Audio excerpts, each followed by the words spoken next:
การทำการสังที่บ่ได้นาอย่าฟังตุมลาขว้างละเฮือแปลงใจนิ่มขันติมานะอดก้อยสร้างทำไปถึงภัยบ่ฮู้เฮาฮู้แก่ใจผลที่ออกไปเหมือนคำหล่อเบาเหมือนคำหล่อเบา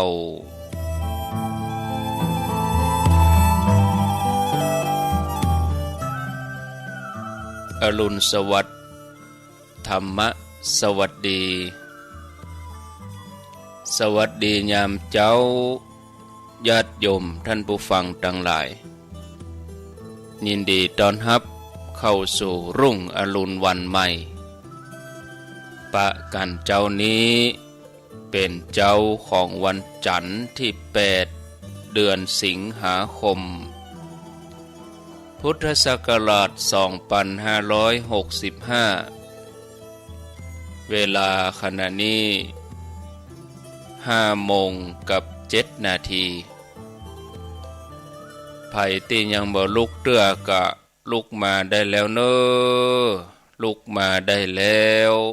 ตื่นมาได้แล้วหลับลุกเจ้ากินผักดังปายหลับลุกควายกินผักดังเกาลุกเจ้าได้หลายลุกควายได้น้อยหลับลุกเจ้าเป็นเจ้าดังหลายหลับลุกควายปาเฮือลูกหลานเป็นหนี้เป็นค่าเน้อลุกมาเหียเน้อตื่นมาเหียเน้อลุกเน้อลุกเน้อลุกลุกลุกลุกตื่นตื่นตื่นตื่นตื่นตื่นได้แล้วลุกได้แล้วญาติโยมท่านทั้งหลายขอนอบน้อมเอาคุณพระแก้วเจ้าทั้ง3ประการอันมีพระพุทธพระธรรมพระสงฆ์คุณพ่อคุณแม่คุณครูบาอาจารย์คุณศีลธรรมกรรมฐานจงมาปกห่มรักษาครูบาอาจารย์พระเจ้าประสงค์ทุกลูกปกห่มรักษาพอออกไม่ออกศรัทธา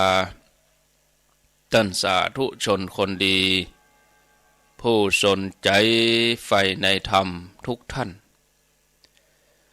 ขอถวายความเคารพครูบาอาจารย์เจ้าพระมหาเถระพระเถรานุเถระเจ้าคณะพระสังฆาธิการครูบาอาจารย์ที่มีอายุพรรษามีการศึกษามีภูมิธรรมที่สูงกว่าเก้ากับผมขอถวายความเคารพแสดงความนับถือมาณโอกาสนี้จุตนจุองค์เจริญพรศรัทธาญาติโยมท่านสาธุชนคนดีป้าอุ้ยแม่อุ้ยนักศีลนักบุญเท่าแก่น้อยใจยิ่งต่างหลายทุกท่านธรรมะสวัสดีสวัสดียามเจ้าญาติโยมท่านทั้งหลายต้อนรับทุกท่านเข้าสู่รายการเสียงธรรมแสงอรุณรายการเสียงธรรมแสงอรุณดำเนินรายการโดยอัตมภาพพระครูอภิวัฒนวิกรมวัดปากด่างเจริญตำบลดอยหล่ออำเภอดอยหล่อจังหวัดเชียงใหม่เป็นผู้รับผิดชอบดำเนินรายการมาปะญาติโยมท่านทั้งหลายเป็นประจำในวันจันทร์วันพุธวันพัดเว้นวันการวันพุธนี่บ่มีเพราะว่าเป็นรายการของท่านสาธิตธีระปัญโยสถาบันธรรมาภิวัตรอำเภอแม่เมาะจังหวัดลำปางขอบคุณสถานีวิทยุที่เปิ่นรับสัญญาณนำรายการนี้ไปสู่ผู้ฟังทางบ้านหลายคลื่นหลายสถานีเพราะว่าจะเป็นตังเวียงป่าเป้า 90.0 ทีมงานของคนดารุณีเมืองฝาง 100.25 วัดพระบาทอุดมน้ำบ่อสาวาในเมืองเชียงใหม่ 104.50 วัดฝ่ายหิน 89.50 บ้านทุ่งเรดิโอแล้วก็เมืองน่านศรีคำเรดิโอเมืองลี้วิทยุชุมชนคนเมืองลี้ ฮอดดอยเต่าวิทยุชุมชนคนเหนือเขื่อนแม่แจ่ม106.25 มนต์เสียงธรรมจากวัดจันทร์103.50แล้วก็ที่แดนดินถิ่นล้านนาบ้านหงงัวสันปะตอง103.50วัดห้วยตองซัก98.75ตลอดจนถึงญาติโยมที่รับฟังหลายคลื่นหลายสถานี100.25ด้วยน่านฟ้าเรดิโอท่านผู้ฟังที่ติดตามผ่านระบบอินเทอร์เน็ตออนไลน์ญาติโยมเข้ามาตั้งระบบ Facebook YouTube ของวัดไผ่หินเป็นที่อนุโมทนาติดตามรับฟังกันหากบุคคลใดบ่ฮู้ว่าเกิดมาเพื่ออันหยังเกิดมาจากไหนมายะหยังอันหยังคือเป้าหมายของชีวิตจะเข้าถึงได้โดยวิธีใดบุคคลนั้นอาจจะดำเนินชีวิตที่ผิดพลาดล้มเหลวอันจะเป็นอันตรายต่อชีวิตจะต้องพลัดตกไปสู่อบายคือไปเกิดเป็นสัตว์เดรัจฉานเปรตอสุรกายและสัตว์นรกเป็นเวลาที่ยาวนานซึ่งเป็นความทุกข์อย่างยิ่งเพราะจะต้องทรมานบ่ว่างเว้นทุกวินาทีทุกลมหายใจ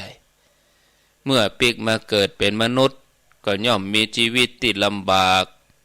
โดยเฉพาะกลัวที่ว่าจะมีโอกาสได้มาปะมาพบได้มาหู้ธรรมะขององค์พระสัมมาสัมพุทธเจ้ามันเป็นสิ่งที่ยากที่สุดเพราะเหตุนี้ญาติโยมท่านทั้งหลายองค์พระสัมมาสัมพุทธเจ้าพระองค์ทรงตรัสไว้การเกิดมาเป็นมนุษย์เป็นของยากการได้ปะได้พบพระสัมมาสัมพุทธเจ้าการได้ฟังธรรมได้มีโอกาสปฏิบัติธรรมแล้วการเข้าถึงธรรมเป็นการยากขึ้นไปแถมญาติโยมท่านสาธุชนท่านผู้ฟังทุกท่านชีวิตของคนเฮานั้นต้องมีการพลัดพรากมีการสูญเสียบ่ว่าจะเป็นทรัพย์สินเงินทองอันเป็นที่ฮักที่ปรารถนาของเฮาแต่เมื่อจำเป็นต้องสูญเสียก็ต้องยอมแลกเปลี่ยนในบางครั้งหลายคนยอมเสียเงินเพื่อแลกกับเวลาที่สูญเสียไปเพราะเวลาคือชีวิตมีค่าเพราะมีเวลาเหลืออยู่หลายคนยอมเสียเวลาเพื่อแลกกับอารมณ์ดีๆแต่จะบ่ยอมสูญเสียอารมณ์ที่ดีๆเพราะอารมณ์ดีเป็นสิ่งที่มีค่ามากกว่าเงินตราหากมีเวลาแต่บ่มีอารมณ์ดีสิ่งที่มีอยู่นั่นก็มีค่ามีก็เหมือนบ่มี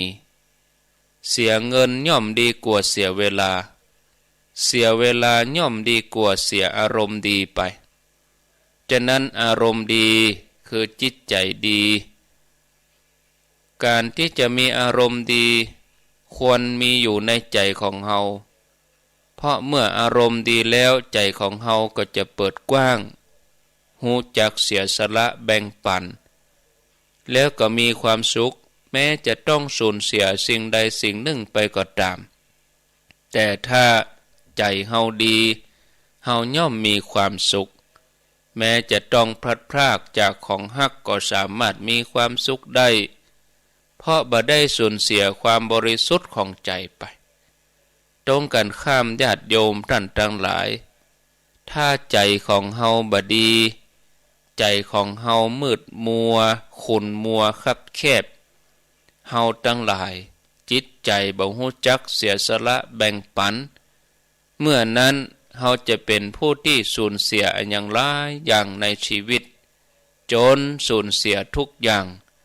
ดังเรื่องที่จะเล่าให้ฟังญาติโยมดังต่อไปนี้ตอนที่พระพุทธเจ้าพระองค์ประทับอยู่ที่วัดเวลุวันตอนนั้นภิกษุทั้งหลายปากันสนทนากันอยู่ในธรรมสภาภิกษุทั้งหลายสนทนากันว่าผู้มีอายุทั้งหลายขอนไม้ไฟตึงสองข้างแต่บ่ไม้ในท่ามกลางเพราะเปื้อนโคดเปื้อนตม แม้ฉันใดพระเทวทัตก็ฉันนั้นได้เสื่อมจากประโยชน์ถึงสองด้านคือเสื่อมจากโภคะอันเป็นของคฤหัสถ์เมื่อเข้ามาบวชแล้วนั้นในพระพุทธศาสนาอันประกอบด้วยธรรมที่พระสัมมาสัมพุทธเจ้าชี้แจงเพื่อจะนำออกจากทุกข์เทวทัตก็บ่สามารถทำประโยชน์แห่งสมณะนั้นได้บริบูรณ์สมบูรณ์เมื่อพระพุทธเจ้าพระองค์เสด็จมาถึงพระองค์ก็ตรัสถามว่าดูก่อนภิกษุทั้งหลายบัดเดี๋ยวนี้พวกเธอกำลังประชุมสนทนากันด้วยเรื่องอันใดเมื่อภิกษุกราบทูลพุทธองค์แล้วพระองค์ก็ตรัสว่าดูก่อนภิกษุทั้งหลายบัดใจมีแค่บัดเดียวนี้ตัวอันเนอที่พระเทวทัตผิดพลาดจากประโยชน์ถึงสองแม้ในอดีตพระเทวทัตก็พลาดจากโอกาสถึงสองนี้มาแล้วจากนั้นองค์พระสัมมาสัมพุทธเจ้าพระองค์ก็นำเรื่องอดีตมาตรัสเล่าในอดีตการครั้งที่พระเจ้าพมทัตเสวยราชสมบัติอยู่ที่กรุงปราณสีโพธิสัตว์เจ้าถือชาติกำเนิดเกิดเป็นรุกขเทวดาวันหนึ่งมีพรานเบ็ดในหมู่บ้านละแวกใกล้เคียงกันนั่นถือเบ็ดไปที่บึงเพื่อจะตกปลาทันทีที่ย่อนเบ็ดลงไปเบ็ดก็ไปติดกับต่อไม้ที่ใต้น้ำจนบ่สามารถดึงเบ็ดขึ้นมาได้นายพรานเบ็ดคิดว่าเบ็ดของตัวเก่าคงจะติดปลาตัวใหญ่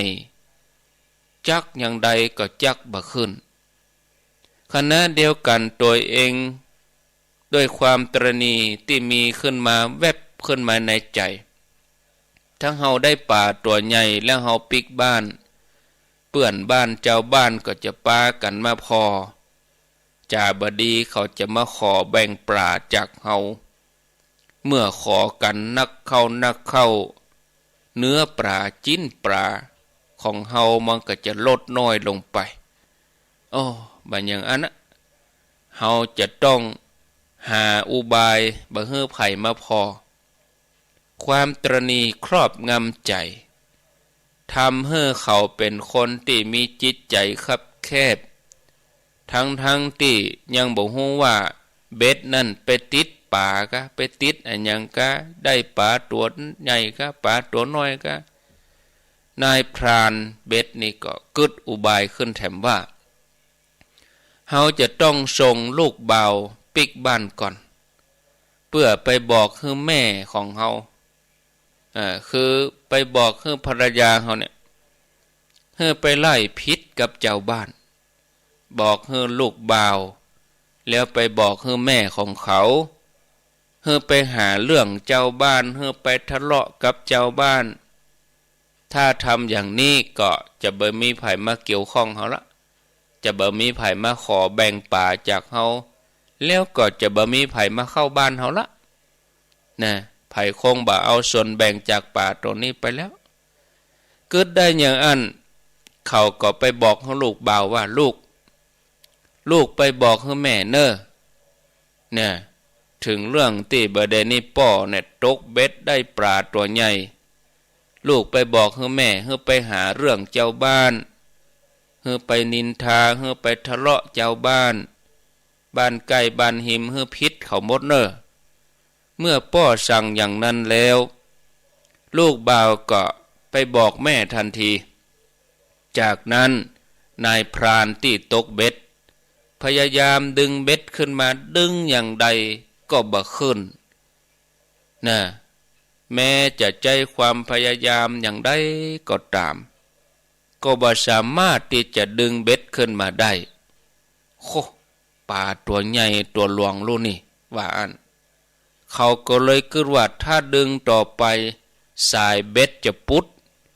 เฮาก็จะบ่ได้ปลาก็เลยแก้เสื้อแก้ครัวเรียบร้อยแก้ผ้าเรียบร้อยแก้เสื้อเรียบร้อยก็โดดลงไปในน้ำด้วยความที่บ่ได้พิจารณาให้ดีว่า สิ่งนั้นเป็นปรากาบ่ใจปรากาความโลภความตระหนี่แล้วก็ฟังเห่งหีบกระโดดลงไปปรากฏว่าเอาแกนตาเนี่ยเอาเบ้าตาเนี่ยศรัทธาญาติโยมไปดำใส่ต่อไม้กิ่งไม้ตั้งแกนตาทำให้ตาถึงสองข้างแตกได้รับความเจ็บปวดทรมานเอามือกุมตาถึงสองข้างขึ้นบนบกเตียวโซซัดโซเซงมสวมเสาะหาผ้าเสาะยังใดกับบปะเพราะว่ามีขโมยลักเสื้อผ้าไปเนี่ยเพราะความขี้โลภแท้ๆญาติโยมจะปิกไปบ้านกับสั่งให้ภรรยาไปไล่พิษกับเจ้าบ้านเห็นหมดแล้วเขาได้รับความเดือดร้อนแสนสาหัสหากเพียงเขากึศที่จะแบ่งให้คนอื่นเขาคงบ่ต้องทุกข์ทรมานอย่างนี้เพราะว่าถ้ากึศแบ่งปันเขาก็จะได้จวนเปื่อนบ้านมาช่วยกันหรือว่าหากนายพรานตกปลาได้เต้เขาก็จะเก็บกินไว้เพียงตัวเองก็กินไปได้บักกี่มื้อมันก็จะหมดแต่ถ้าเอาไปแจกจ่ายเจ้าบ้านมีน้ำใจก็มีโอกาสได้เปิ่งอาศัยกันเมื่อเป็นอย่างนี้ปลาตัวเดียวก็ย่อมสามารถกินได้ตลอดชีวิตเพราะผู้ให้ย่อมเป็นที่รักผูกมิตรไว้ตลอดกาลภรรยาอยู่ที่บ้านก็กึศหาวิธีกึศหาอุบายว่าจะไปพิษไปเถียงกับคนอื่นจะใดเพื่อที่ว่าจะบ่ฮื้อไผมาขอส่วนแบ่งบ่ฮื้อไผมาพอป่าภรรยาก็เอาใบตาลมาประดับหูข้างหนึ่งแล้วก็หน้าตาซีกหนึ่งก็เอามินหรือว่าขมเมาเอามินดำเนี่ยจากนั้นก็อุ้มหมาไว้ที่เอวแล้วก็เดินไปหน้าบ้านพ่องเดินไปหลังบ้านพ่องทำทีทำท่าว่าเหมือนเป็นคนบ้าเปื่อนบ้านตั้งหลายได้หันแล้วก็เยาะเย้ยด้วยความคึกขนองว่าเอาใบตาลมาประดับใบหู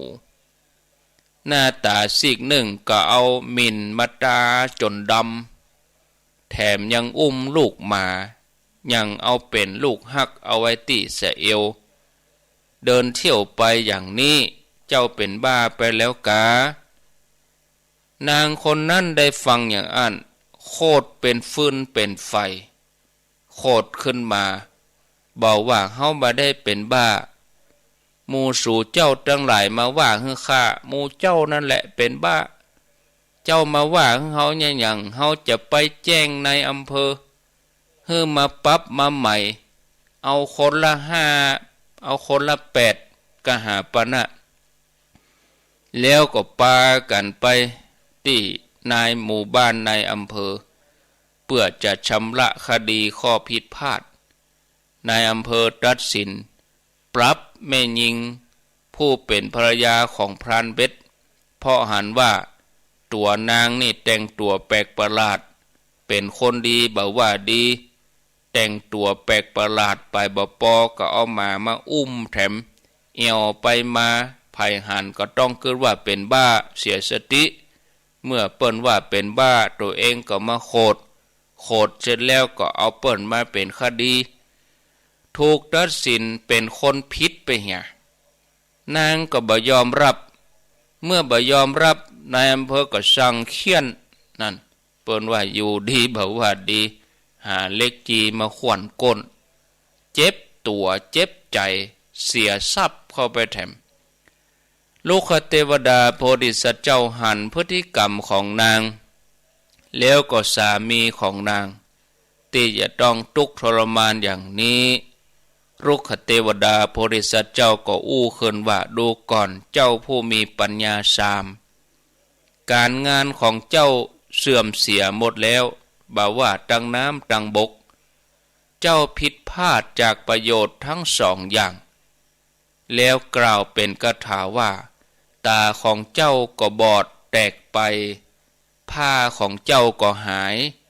ภรรยาของเจ้าก็ทะเลาะวิวาทกับเจ้าบ้านเจ้าจองการงานของเจ้าเสียหายตึงหมดบ่ว่าตึงตังบกตังน้ำเมื่อพระศาสดานำพระเทศนาบทนี้แสดงจบพระองค์ก็ประชุมชาดกว่าพรานเบ็ดที่ตกป่าครั้งนั้นก็ได้มาเป็นเทวทัตส่วนรุกขเทวดานั่นคือเราตถาคตท่านผู้ฟังทั้งหลายจากเรื่องราวที่เล่าให้ฟังนี้เฮาจะหันว่าความตรณีความบพิจารณาใคร่ครวญเป็นเหตุแห่งความวิบัติ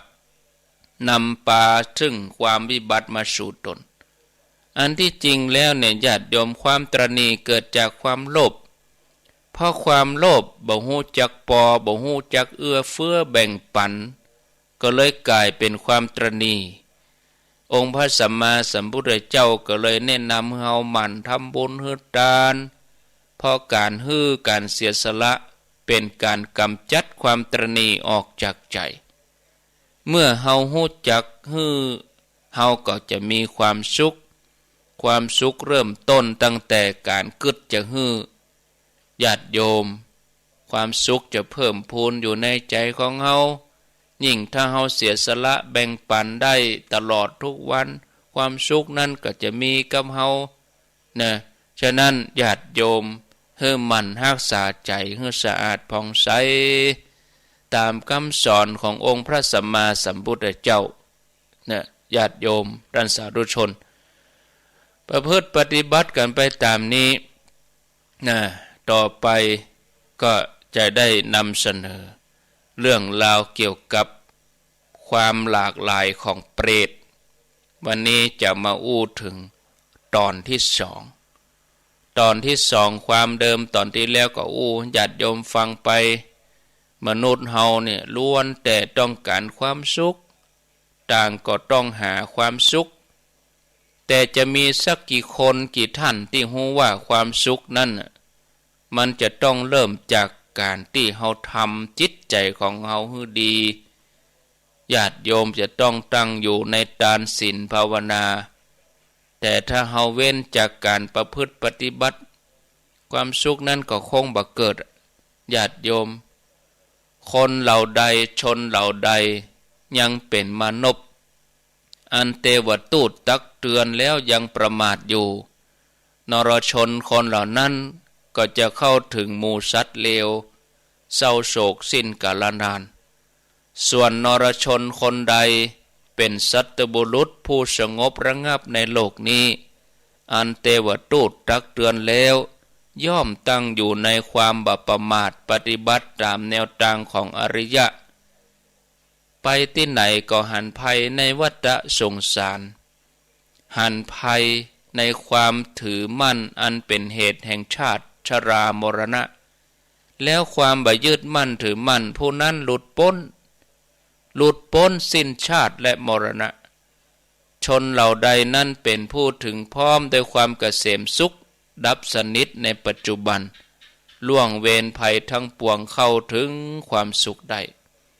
ญาติโยมเหตุที่ทำให้ไปเกิดในอบายภูมินั่นคืออกุศลกรรมว่าอากุศลคือกรรมชั่วที่ตัวได้ทำบอกว่าความชั่วทางกายความชั่วทางวาจาความชั่วทางใจภาษาพระภาษาธรรมเป็นห้องทุจริตกายทุจริตวจีทุจริตมโนทุจริตแต่ถ้าเป็นความดีเป็นห้องกุศลคือกายสุจริตวจีสุจริตมโนสุจริตที่ทำให้ไปเกิดติดต่ำไปเกิดในอบายภูมิคืออกุศลคือกรรมที่ทำด้วยจิตที่เป็นโทสะโมหะโลภะส่วนมากถ้าเป็นโทสะจะไปเกิดในมหานรกถ้าอกุศลกรรมที่ทำด้วยโมหะก็ไปเกิดเป็นสัตว์เดรัจฉานอกุศลกรรมที่ทำด้วยโลภะคือความโลภ ก็จะไปเกิดเป็นเปรตญาติโยมรวมไปจนถึงภพภูมินั่นคืออสุรกายเข้าไปแถมตัว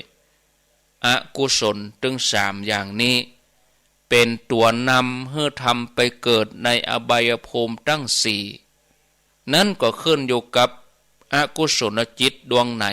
จะส่งผลแห่งส่งผลบุญซึ่งเราจะต้องมาทำความเข้าใจญาติโยมถ้าหากจะให้พรรณนาถึงลักษณะของเปรตชนิดต่างๆที่ครูบาอาจารย์ที่ตำรับตำลาที่เปิ้นมีญาณอย่างหู้เปิ้นไปหู้ไปหันมาแล้วในธรรมก็มีหรอกธรรมมาลัยโพธญาติโยมทั้งหลายนะพระมาลัยเปิ้นก็ไปเนี่ยพระโมคคัลลานะเปิ้นก็ไปแล้ว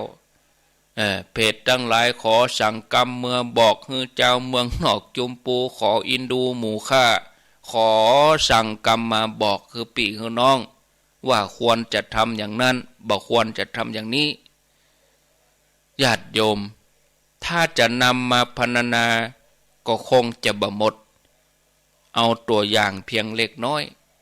ญาติโยมเฮาพออย่างความเป็นมนุษย์ด้วยกันนี่เถอะคนเฮาเป็นมนุษย์ด้วยกันก็ยังมีการแบ่งแยกเชื้อชาติศาสนาเผ่าพันธุ์แตกต่างกันไปมากมายฉะนั้นความลำบากความทุกข์ทรมานในการเสวยวิบากกรรมของเปรตมันก็มีความแตกต่างกันไปในละเอียดนะยกตัวอย่างมาพอที่จะให้ญาติโยมได้นึกออกเข้าใจสัก2-3ประเภทเปรตบางจำพวกบ่มีรูปร่างเหมือนสัตว์ที่มีชีวิตอยู่ในทั่วไปแต่ว่าเปรตบางพวกเนี่ย มีรูปร่างเหมือนกับก้อนเนื้อก้อนใหญ่เหมือนจีนที่เฮากกเป็นย่อมบ่มีรูปร่างบ่มีหน้าตาแต่ว่ามีสภาพเหมือนจีนที่เฮากกเป็นปุ่นกองเป็นปุ่นเป็นย่อมแล้วก็มีแห้งมีกามีหนอนซ่อนใส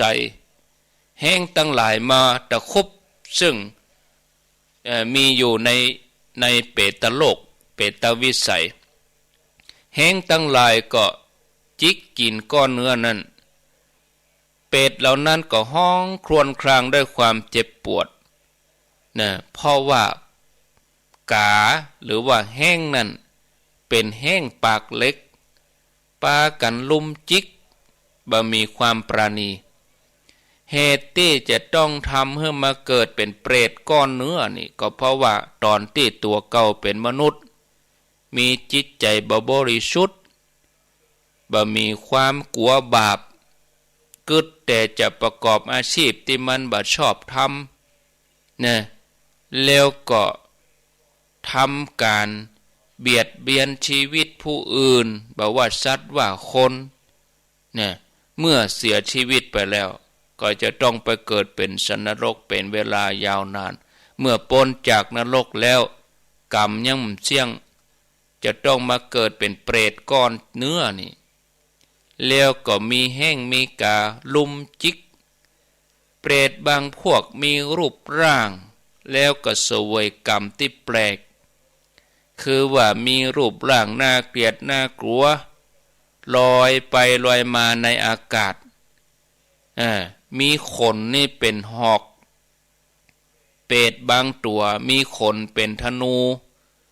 เปรตบางตัวนี่มีขนเป็นอาวุธเป็นมีดเป็นดาบขณะที่ลอยไปลอยมาในอากาศขนของเปรตนั่นที่เป็นหอกเป็นดาบนั่นน่ะเป็นอาวุธนั่นน่ะที่ติดอยู่ร่างกายเนี่ยก็จะลุดกระเด็นออกมาแล้วก็ปิกย้อนเข้ามาทิ่มแทงมาแทงเปรตตนนั้นหอกดาบนั่นก็ปุ่งเข้ามาดาบนั่นก็มาปาดที่ตัวหอกก็มาแทงที่ตัวเปรตตัวในมีลูกธนูก็ลุดออกไปแล้วก็ปุ่งเข้ามาปักตัวเก่าได้รับความเจ็บปวดกรรมในอดีตเมื่อตอนที่เป็นมนุษย์ความโลภโท ทำให้ดนใจไปทำอกุศลกรรมหยาบจ้าเป็นนายพรานมีหอกมีดาบมีหน้าไม้ธนูเข้าป่าล่าสัตว์ยิงเก้งกระต่ายยิงกวางยิงสัตว์น้อยใหญ่ตามที่จะเสาะได้แล้วก็นำมากินมาเลี้ยงครอบครัวเปื้อนฝูงทำกรรมอย่างนี้ทุกวันโดยความคึกขนองเมื่อตายจากมนุษย์แล้วก็จะต้องมาเกิดในนรกเป็นเวลายาวนานเมื่อพ้นจากนรกแล้วก็มาใจกรรมในภพภูมิที่เป็นเปรตด้วยเศษกรรมที่เหลือเปรตบางจำพวกมีอัฐะใหญ่ขนาดเต้าหม้อเวลาเดินไปเดินมานี่ต้องแบกอัฐะตัวเองคำว่าอันทะไม่ใช่อัฐะเนาะอันทะลูกอันทะก็คือใครนะศรัทธาญาติโยมมีอันทะใหญ่แบกไปแบกมาบางทีก็เอา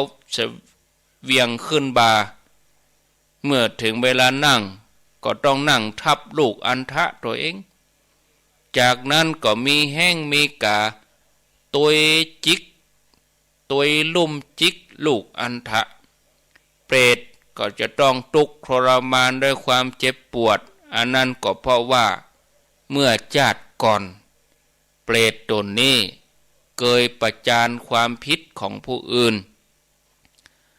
บางทีก็เป็นผู้พิพากษาคดีความรับสินบน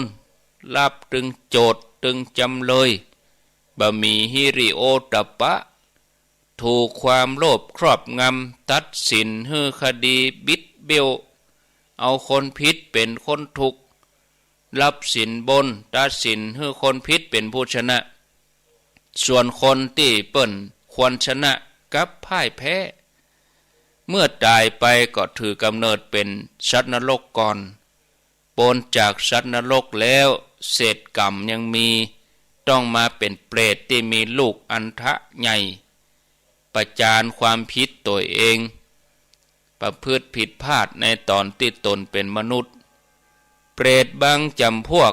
มีรูปร่างใหญ่โตแต่ว่าหัวบะหมีเป็นเปรตหัวขาดแล้วก็มีตามีปากอยู่ที่หน้าอกเพแปลกประหลาดยืนเฉยบ่อู้บ่จามีแห้งมีกาบินมาเกาะตามเนื้อตามตัวแห้งกาก็จิกเจาะกินอวัยวะต่างๆทำให้เปรตนั้นต้องทนทุกข์ทรมานเจ็บปวดบ่อาจจะที่จะไล่หมูแห้งหมูกาไปได้ที่ต้องมาเป็นเปรตอย่างนี้กรรมเก่าชาติก่อนเกิดมาเป็นคนบ่สนใจธรรมะหันกาแก้การได้รับจ้างทำผิดรับจ้างการที่จะทำผิดนั่นคือรับสินจ้างไปฆ่าคนอื่นให้ตายตามคำสั่งของนายจ้างอากุศลก็ทำให้ไปเกิดเป็นสัตว์นรกเป็นเวลายาวนานจากนั้นก็มาเกิดเป็นเปรตเสวยกรรมเป็นหลายหมื่นปีกว่าจะหลุดพ้นเนี่ยศรัทธาญาติโยมอันนี้ความทุกข์ทรมานทุกข์ยากลำบากในเปตโลกเจ้าที่ได้กล่าวได้เล่ามาต้องการจะจี้ฮือหันว่าอกุศลกรรมก็ยังอย่าได้กึศจะทำจะไปมองว่ามันเป็นสิ่งเพียงเล็กน้อยพอสามารถจะนำพาเขาไปสู่อบายได้ฉะนั้นเมื่อเราทั้งหลายทุกท่านได้รับฟังความทุกข์ทรมานของเปรตเราบ่ควรประมาทในการดำเนินชีวิตกรรมชั่วแม้ไผจะฮู้หรือบ่ฮู้อย่างใดก็ตามอย่าทำขึ้นชื่อว่าบาปกรรมแม้มีประมาณเล็กน้อยก็ทำให้ใจเราเศร้าหมองสามารถนำไปสู่อบายภูมิได้ฉะนั้นให้ละชั่วทุกอย่างทำดีเข้าไว้ทำใจให้สะอาดเข้าไว้นะญาติโยมท่านสาธุชนท่านทั้งหลายอาตมาภาพก็ได้อู้มาหันว่า พอสมควรแก่เวลานี่บัดเดี๋ยวนี้ก็ตีห้ากับ42 นาทีตีห้า42 นาทีแล้ววันที่12วันนี้วันที่8แห่ง4 วันวันที่12ก็คือวันศุกร์นี่เป็นวันแม่แห่งชาติเวลา13 นาฬิกาหรือว่าบ่ายโมงก็เชิญชวนญาติโยมท่านทั้งหลายภายอยู่ใกล้หรือว่ามีความสนใจอยากมาร่วมจะมีการงานทำบุญทานศาลาการประเรียนที่วัดกู่ขี้เล็กตำบลตาตุ้มอำเภอป่าซางจังหวัดลำพูนในวันที่12 สิงหาคมเวลา13 นาฬิกาเชิญชวนเนอะพี่น้องศรัทธาญาติโยมทั้งหลายเชิญชวนญาติโยมได้ไปร่วมบุญร่วมกุศลกันนะวันที่12วันพุธวันฮือเนี่ยวันพุธวันที่9 9 10 11แล้วก็12เชิญชวนญาติโยมตุยเนาะหลังจากนั้นก็วันที่17 สิงหาคมญาติโยมที่จะร่วมเดินทางไปงานทำบุญครบรอบ10 ปี1 ทศวรรษก็คือ10 ปีสถาบันธรรมาภิวัตรอำเภอแม่เมาะจังหวัดลำปางที่ท่านสาธิตธีระปัญโยท่านก็จัดรายการในวันพุธท่านก็จัดแห่ง2 วันก็คือวันที่9ที่16 17ก็มีงานวัดท่านก็ติดหน้านี่ละกันเนาะติดหน้านี่แล้วการไปนั่นก็ญาติโยมรวมกลุ่มจัดรถกันไปเองญาติโยมตังเวียงปะเป้าก็ไปตังวังเหนือปุ้นถ้าจะขึ้นรถไฟก็มาเชียงใหม่แต่ต้องทำใจเนอะถ้ามารถไฟนะเดี๋ยวนี้ญาติโยมถ้าไปรถไฟก็ต้องออกบ้านละเดี๋ยวนี้รถไฟออก8 โมงไปถึงปุ้นเตี้ยงไปถึงปุ้นก็หอบก็กินข้าวตอนละอาตมาเขาก็จะตานประมาณ10 โมงตานแล้วฉันเพลแล้วก็สักเบิดสักเมื่อก็จะปิกนะบ่เกินบ่าย 2ก็จะเดินทางกลับนะอันนี้ก็แจ้งให้ทราบส่วนญาติโยมที่จะร่วมเดินทางไปตังดอยติเนาะคือญาติโยมที่อยู่โซนห่างดงสันปะตองแม่วังป่าซางเวียงหนองร่องบ้านฮงดอยหล่อจำตองนี่นะ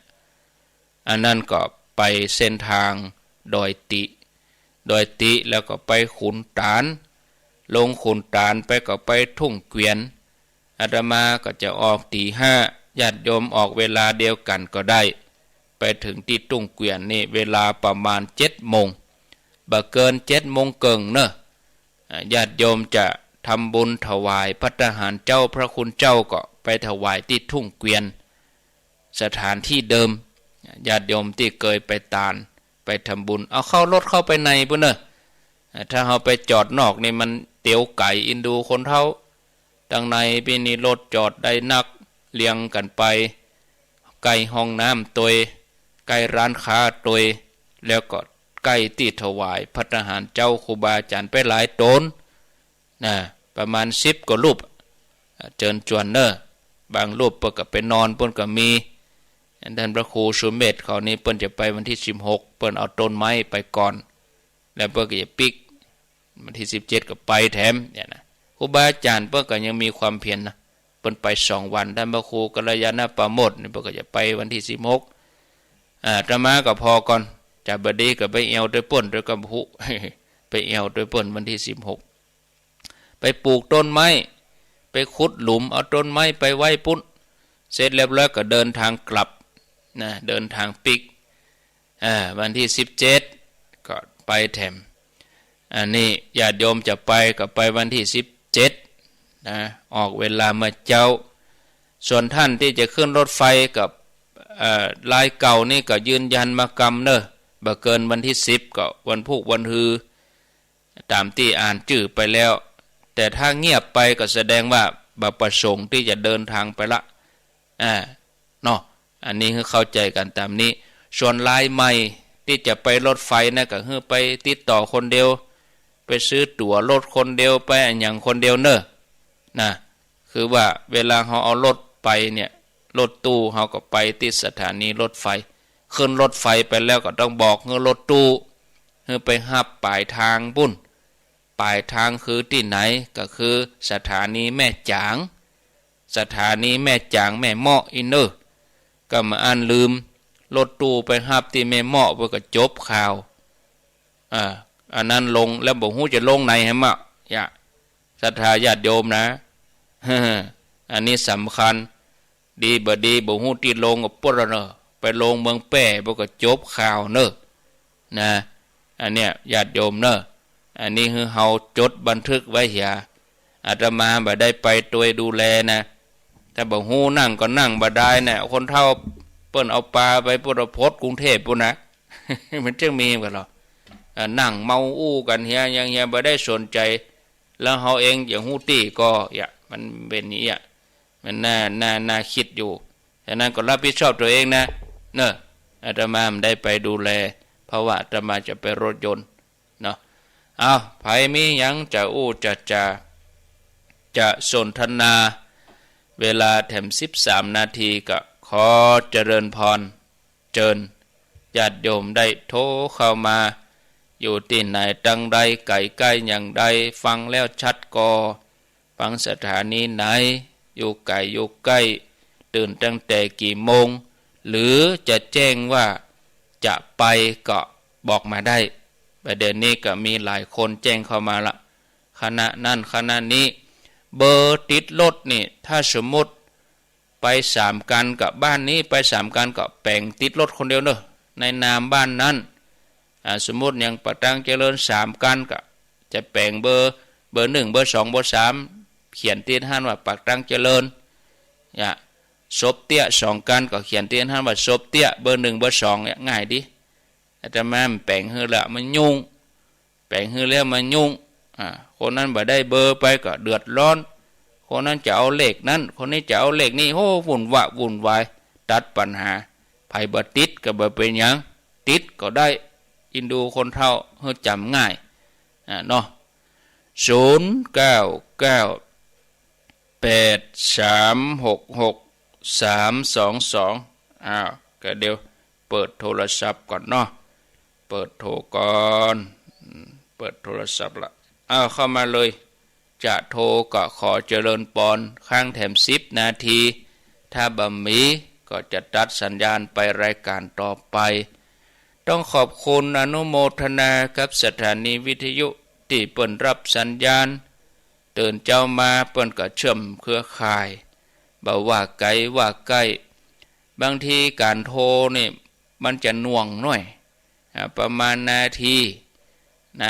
ก็2นาทีแต่เจ้านี่บ่ได้เชื่อมสัญญาณอาตมารับลืมตื่นกลัวจะเปิดให้ท่านสมชาติก็พอตี3 กึ่งแล้วก็เจริญพรปิดวิทยุเหรอปิดวิทยุก่อนโทรจากไหน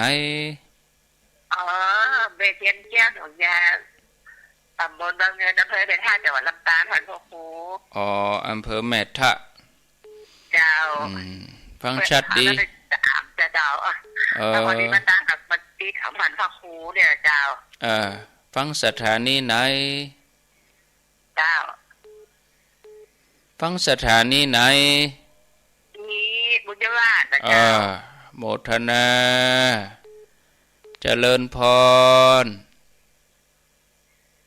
หลุดไปละเข้ามาแถมใหม่เนอะเวลาโทรมาก็กรุณาได้ปิดวิทยุเสียก่อนแล้วก็อู้กับโทรศัพท์ปุ่น0998366322เจริญพรครับ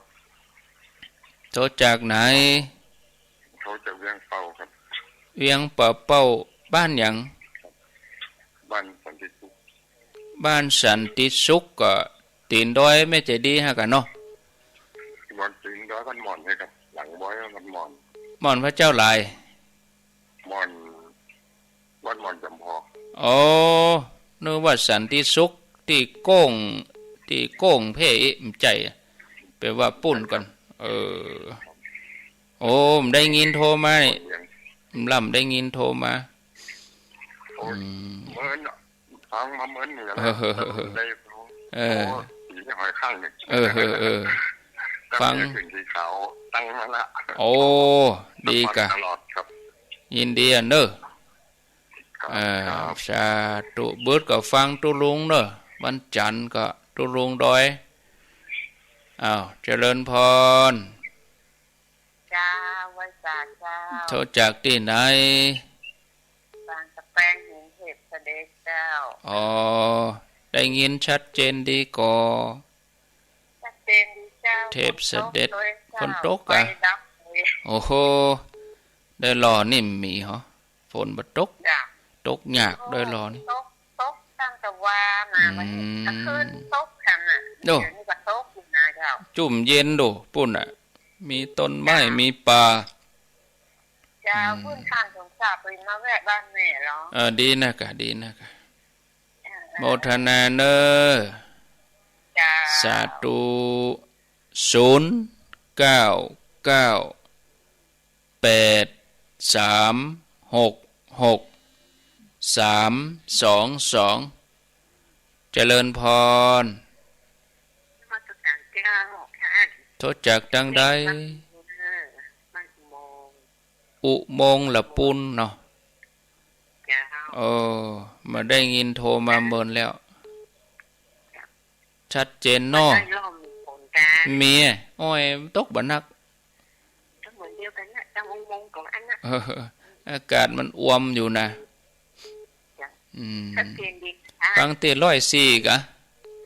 เจ้า โอ้104ที่อุโมงค์ยังได้ยินชัดอยู่แต่ ชัดเจนดี อ๋อ เจ้า ขอบคุณเนออนุโมทนา ดู สาธุอุโมงค์ลำพูน0998366322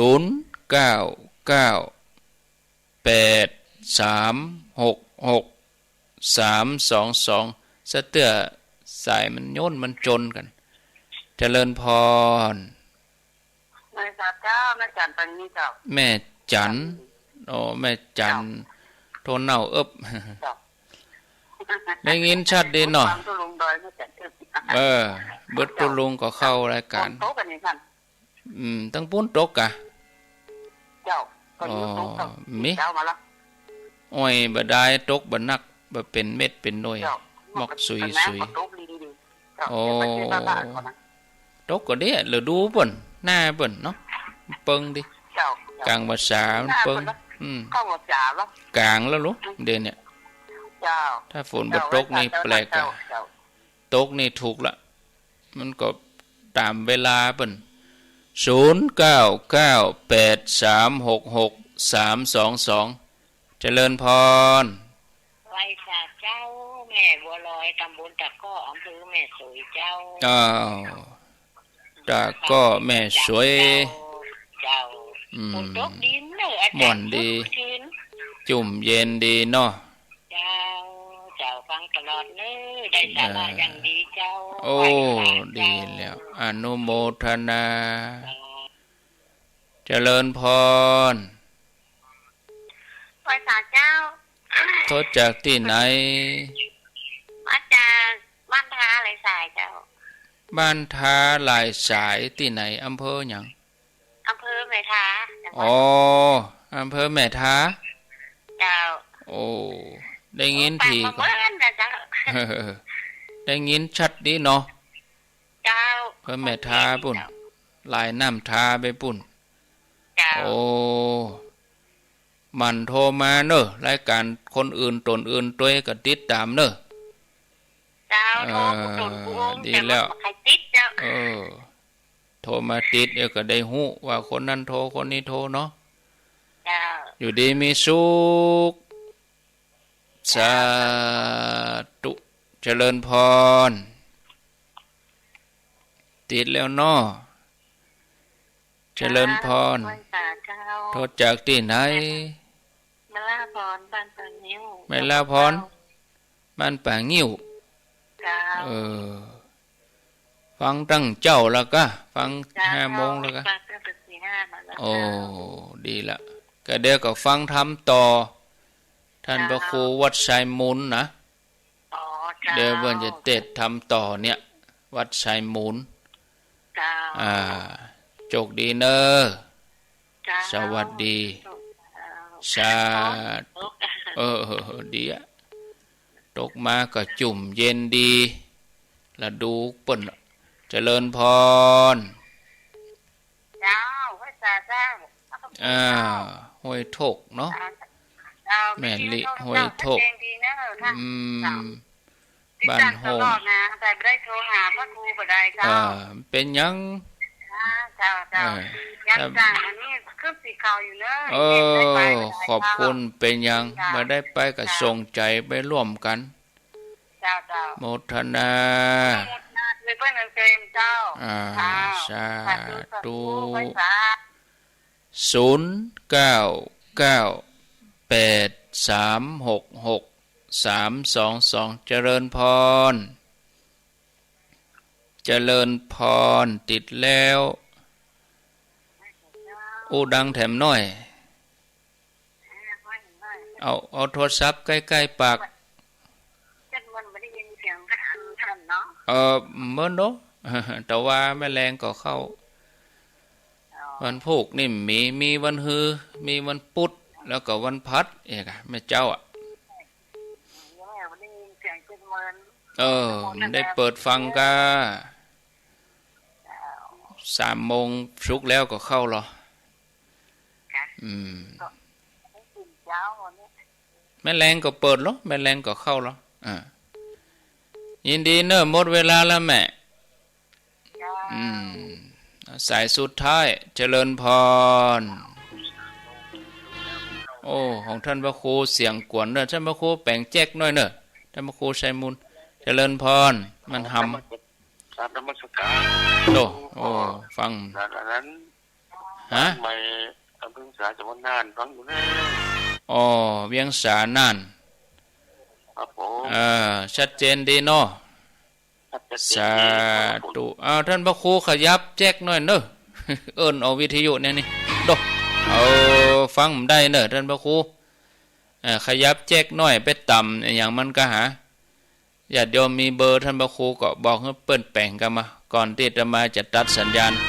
โดตัดเข้าไปแล้วมันฟังม่วนฟังม่วนเดี๋ยวศรัทธาก็จะไหลหนีครับมันอันเสียงมันกวนหู ถ้ามันหำมันบี้นี่นะเอาฟังสักประมาณ5 นาทีนี่เขาเจ็บหัวเพราะว่ามันเสียงมันบี้เสียงมันหำตกฟังเป็นกรรมนี่อาตมาลาไปก่อนเดี๋ยวจะบอกท่านพระครูเพิ่นแปลงสัญญาณก่อนเนาะญาติโยมเด้อเจริญพร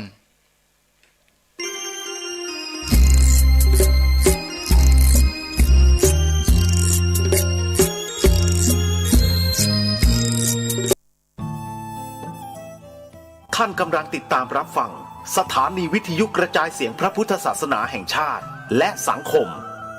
คลื่นเพื่อการศึกษาพระพุทธศาสนาและวัฒนธรรม